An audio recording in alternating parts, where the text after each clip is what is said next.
ایک بات کہتے چلے آئے ہیں کہ ہم نے چوروں سے بات نہیں کرنی، کسی سے بھی بات کر لینی ہے، لیکن یہ MLN سے بات نہیں کرنی، پیپلز پارٹی سے بات نہیں کرنی۔ پہلے وہ یہ سرٹیفکیٹ جاری کریں کہ آیا ہم اب بھی چور ہیں یا نہیں ہیں۔ ڈاکوؤں سے ہاتھ ملانے کے لیے تیار ہیں تو پھر ٹھیک ہے، پھر راستے کھلے۔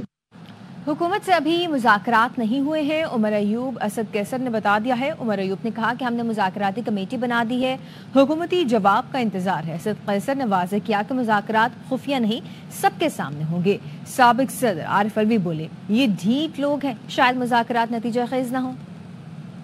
سچ حکومت کے ساتھ مذاکرات نہیں ہوئے۔ وزیر اعظم عمران خان صاحب نے مذاکراتی کمیٹی کا نام بھی بتا دیے، ہم لوگ اویلیبل ہیں۔ ہم نے کہا ہم لوگ ساروں کے ساتھ مذاکرات کے لیے تیار ہیں۔ ابھی ان کی سائڈ سے مطلب پہلی چال چلیں گے وہ، یا پھر وہ آفر کریں گے تو پھر آگے چیز اگر ڈائلاگ ہوں گے اور باقاعدہ تو ہم پوری مطلب پبلک کے سامنے کریں گے، میڈیا ہوگا اور اوپن ہوگا، کوئی خفیہ ڈائلاگ نہیں ہوں گے۔ تو ہمیشہ سے کہتے تھے مذاکرات کرو، اگر پریشر ہوئی ہے تو پازیٹیو ہوگی، اور کوئی پتہ نہیں ڈھیٹ لوگ ہیں۔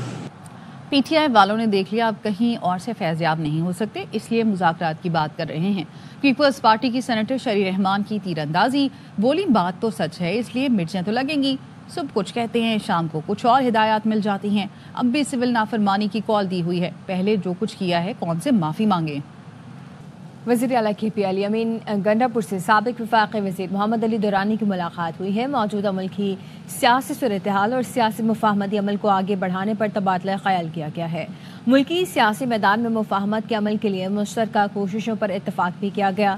وزیر اعلیٰ کے مشیر اطلاعات بیرسٹر سیف بھی ملاقات میں موجود تھے۔ وزیر اعلیٰ علی امین گنڈاپور نے جماعت اسلامی رہنما لیاقت بلوچ اور JDA کے رہنما صفدر عباسی سے ٹیلی فونک رابطہ بھی کیا۔ ٹیلی فونک گفتگو میں ملکی سیاسی صورتحال پر تبادلہ خیال کیا گیا۔ مفاہمت کے عمل کو موقع دینے اور کوششوں کو تیز کرنے پر اتفاق بھی کیا گیا۔ مذاکرات کی بات ایک جھانسا ہے، فیض حمید کو بچانے کے لیے PTI والے مذاکرات کا ڈھونگ کر رہے ہیں۔ نون لیگ کے سینیٹر طلال چودھری کہتے ہیں ایسے مذاکرات نہیں ہوں گے جس سے فیض حمید اور بانی PTI کا احتساب نہ ہو، جس سے ملک کو نقصان پہنچانے والوں کا احتساب نہ ہو۔ ایک اور کوچ ناراض، جیسن گلیسپی بھی مستعفی۔ PCB نے استعفیٰ منظور کرتے ہوئے عاقب جاوید کو ریڈ بال کا عبوری ہیڈ کوچ بھی مقرر کر دیا۔ گلیسپی اپنے نائب ٹم نیلسن کے معاہدے کی تجدید نہ ہونے پر ناراض تھے۔ پاکستان اور جنوبی افریقہ کی ٹیمیں آج دوسرے میچ میں ٹکرائے گی۔ سینٹورین کا سپر سپورٹس پارک پاکستان کا پسندیدہ گراؤنڈ ہے۔ اس میدان میں قومی ٹیم جنوبی افریقہ سے کوئی بھی T20 نہیں ہاری۔ تمام میچ اے اسپورٹس پر براہ راست دکھائے جا رہے ہیں۔ HBL PSL سیزن 10 کے لیے غیر ملکی کھلاڑیوں کی رجسٹریشن کا عمل شروع ہو گیا ہے۔ میگا ایونٹ کا پلیئر ڈرافٹ 11 جنوری کو ہوگا۔ کیٹیگریز کی تجدید کا اعلان 17 دسمبر کو کیا جائے گا۔ پاکستان کا سب سے بڑا کرکٹ میلہ 8 اپریل سے 19 مئی تک پاکستان کے مختلف میدانوں میں سجے گا۔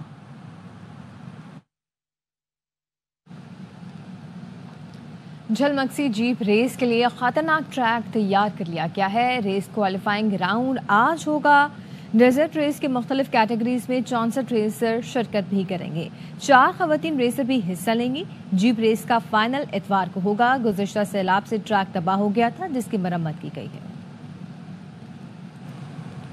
ملک کے شمالی علاقہ جات میں آج بھی یکبستہ ہواؤں کا راج برقرار رہے گا۔ کوئٹہ میں موسم شدید سرد، پارہ -5 ڈگری تک گرنے کا امکان ہے۔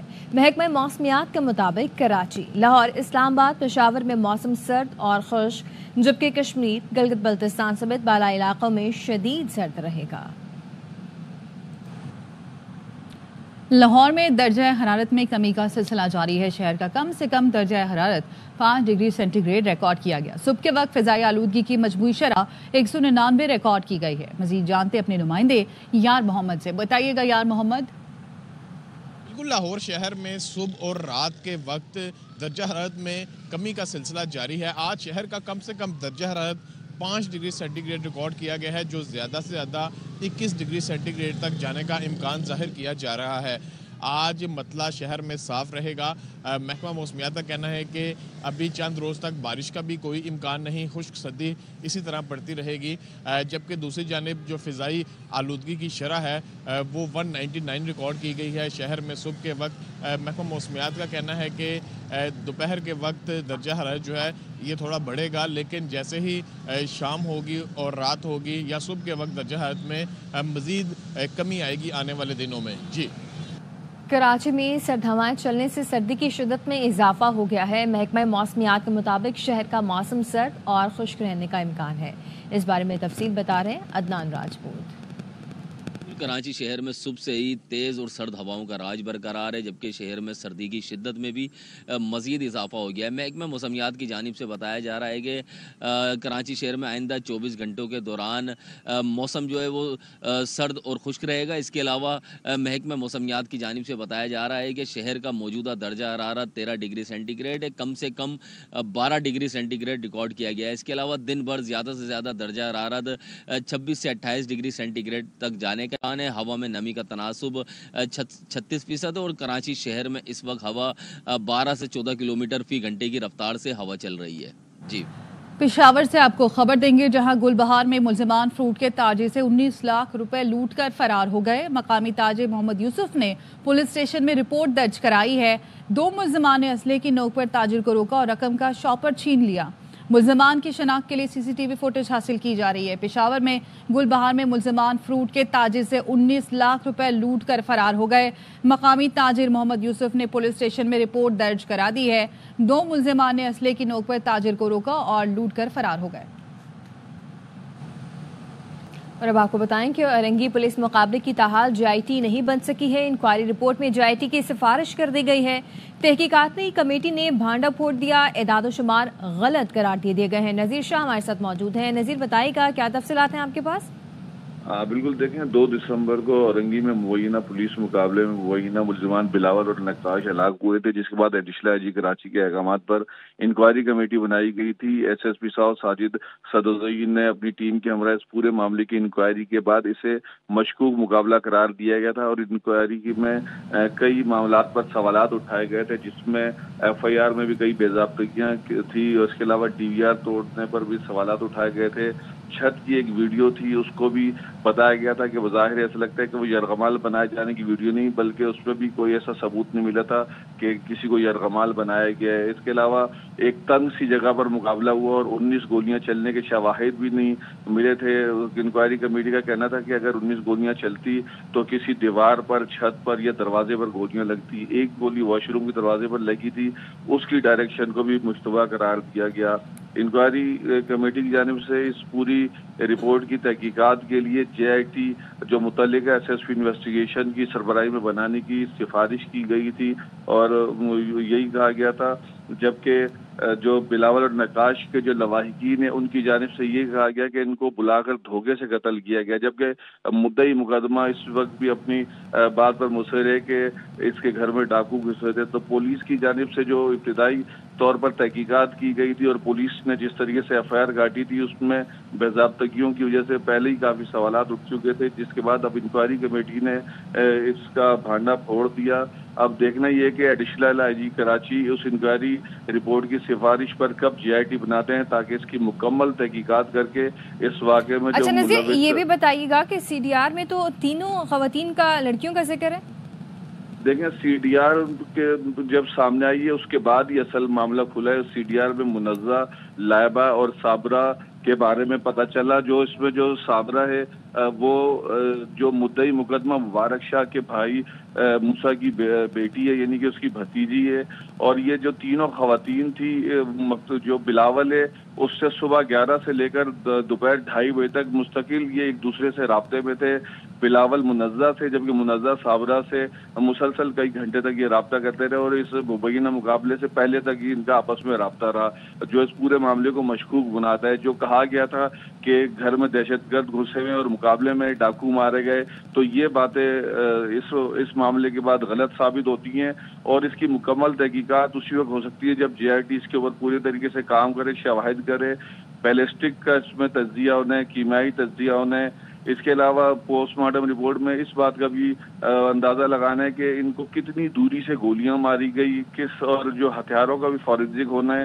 تو یہ کافی ساری ایسے سوالات ہیں، جب تک ان کے اوپر مکمل تحقیقات نہیں ہوتی اس کے اندر اصل حقائق سامنے نہیں آ سکیں گے. جی اصل حقائق سامنے نہیں آ سکیں گے. بہت شکریہ نذیر شاہ تفصیلات کے لیے. مداوا grief counselling cell chief of army staff کی ہدایت پر شہدا کے لواحقین کی بہبود کے لیے ایک نیا قدم.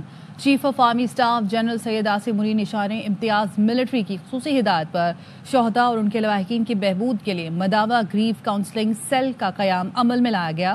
گریف کاؤنسلنگ سیل کے قیام سے شہدا کے بورسا کے ساتھ فوری اور براہ راست رابطے کو یقینی بنایا گیا. گریف کاؤنسلنگ سیل میں خصوصی مددگار ٹیموں کو تشکیل دیا گیا ہے جو آرمی آفیسرز اور ماہرین نفسیات پر مشتمل ہیں. مددگار ٹیم شہادت کے بعد شہید کے آبائی گھر تعزیت کے لیے جاتی ہے. مددگار ٹیم میں شامل ماہر نفسیات شہید کے لواحقین سے تفصیلی ملاقات میں ان کے ذہنی تناؤ کی تشخیص کرتے ہیں. پاکستان اور چین کے درمیان مصنوعی ذہانت پر مبنی زرعی آلات کے معاہدے پر دستخط. SIFC کے تعاون سے پاکستان چین کی زرعی مہارت سے مستفید ہو کر پیداوار بڑھانے کا خواہاں ہے. پنجاب حکومت کا چین کی AI فورس ٹیک کمپنی کے ساتھ زرعی آلات کے لیے مفاہمتی یادداشت پر دستخط. زرعی شعبے میں جدید روبوٹک ٹیکنالوجی متعارف کرانے کا مقصد پاکستان کی اقتصادی ترقی میں انقلاب برپا کرنا ہے. اس کے ساتھ ہی نیوز بلیٹن سے فی الوقت اتنا ہی. مزید خبروں کے لیے دیکھتے رہیے ARY.